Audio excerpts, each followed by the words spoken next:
Hello, everyone. Thank you for watching.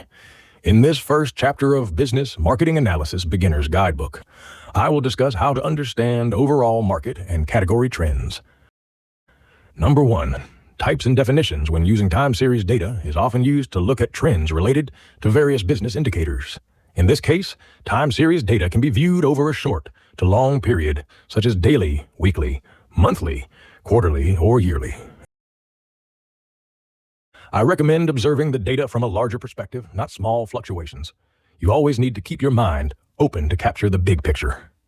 The next important thing is to align your business goals and KPIs with cross-functional teams in your company, since those definitions may vary by team or department.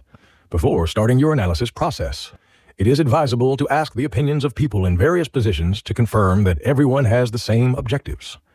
As a typical example, let us compare the monthly sales trend for a food category. Here is a table that summarizes the past 2 fiscal years. Looking at the 12-month total on the far right, the fiscal year from April 2023 to March 2024 shows higher sales than the prior 12-month period. When comparing the difference by month, you can calculate index values to make it easier and more understandable. The formula is: divide the sales per month of the previous year and then multiply them by 100 to convert to integer values. It is indicated that the year total is +5 compared to the last year, and the monthly fluctuations ranged from 90 to 114.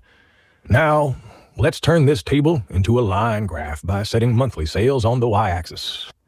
One advantage of time series data is that you can estimate straight or curved lines to verify the overall trend. In Excel, simply select a line graph and click Linear Approximation in the function menu. Then, the approximate straight line appears. Linear approximations are a very effective means of capturing trends simply. However, when using these statistical functions, you need to select the correct period for analysis. Even a single incorrect data point included can lead to totally different calculation results which cause wrong diagnosis. Please be strictly careful about which periods you are analyzing. Number 2. Category seasonality. In many product categories, a seasonal factor may impact various business indicators. For example, food products, beverages, consumer goods, automobiles, and tourism have specific seasonal characteristics of when sales rise or decline during a year. Understanding such trends is crucial for 2 reasons. Firstly, when overall category sales are higher, how are your company or brands performing compared to the competitors? Secondly, if there are seasons when category sales decline, how much business risk does this pose, and what measures can be taken to minimize those risks? Now, let's examine seasonality in a particular food category we have been reviewing.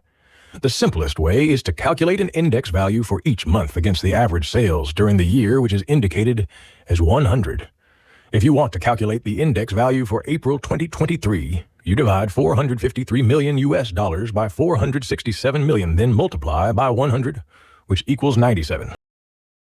Once you have such indices, quickly graph them to see the big picture. As can be seen in the chart, months with numbers within the circle line indicate those that are higher than the annual average. You can also see that sales in this category started to grow in October and peaked in February of the following year. And please note that you don't know yet why sales increased from fall to winter and decreased from spring to summer.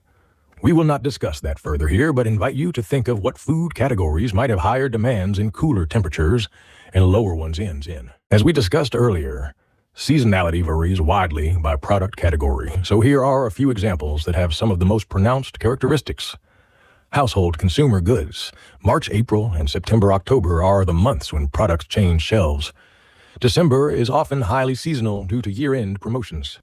Beverages and ice cream, high in spring and summer, falling in fall and winter. Automobiles and personal computers. September and October are the months when new models tend to be released. Please note that the seasonality of sales in the same product category may vary depending on the sales channel, such as department stores, supermarkets, drugstores, convenience stores, electronics retailers, and online shopping. Number 3. Sales by product segment. Many product categories are composed of multiple product segments. For example, in the laundry detergent category, there are mainly liquid and powdered detergents plus fabric softeners and bleaches. The case of the cosmetics category is even more complex. It includes a skincare segment with facial lotions, cleansers, emulsions, whitening care, and aging care, plus a color cosmetics segment such as foundations, lipsticks, mascaras, etc. within a single large category. It often happens that each of the segments exhibits different sales scales and seasonality. Therefore, it is important to properly understand the trend by each segment. Let us again take the example of a certain food category mentioned earlier and assume that there are 4 product segments within it. Firstly, set the y-axis to the sales value and create a line graph based on the data for the past 2 years. You can see that segment A has the largest sales value and influences the overall category trend.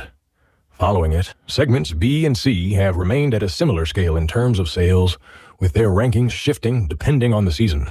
Segment D has a lower sales scale and is presumed to be launched later than the other segments or whose market demand is still in the process of growth. The larger picture of a company's overall business is based on the performance of multiple brands and segments. It means that the strategic directions for growing a company's business depend on their respective trends.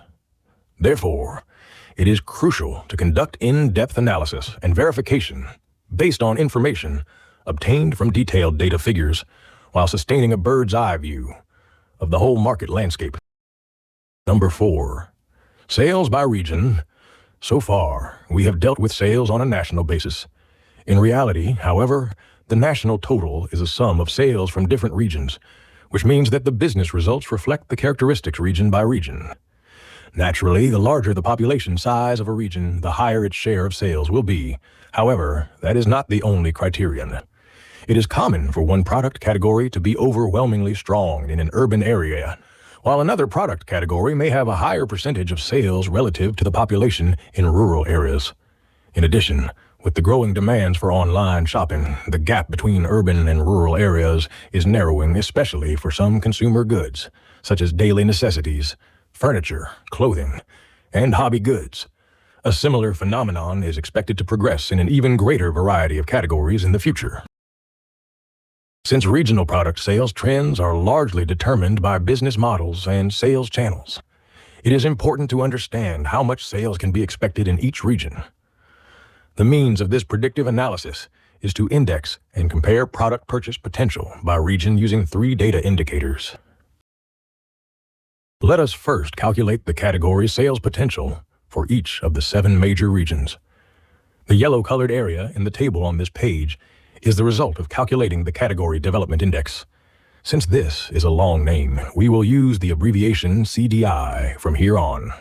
Now, here is the calculation formula. CDI equals category sales ratio divide by region population ratio multiply by 100. If the index value is greater than 100, it means that the region has the higher category sales to total population ratio.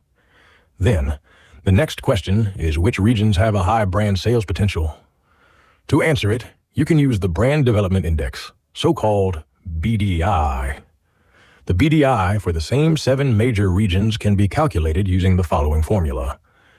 BDI equals target population ratio divide by population ratio by region multiply by 100. The column in light blue on the right side of the table is the value. The graph below is a plot of these results with CDI on the x-axis and BDI on the y-axis. The 3 areas with high BD figures are Kanto, Kansai, and Kyushu-Okinawa regions. It can be clearly seen that only Kanto and Kansai regions have high performance of both CDI and BDDI. What needs to be considered here is which direction should be chosen as a regional strategy for business success. Number 5. The relationship between sales and factors other than seasonality.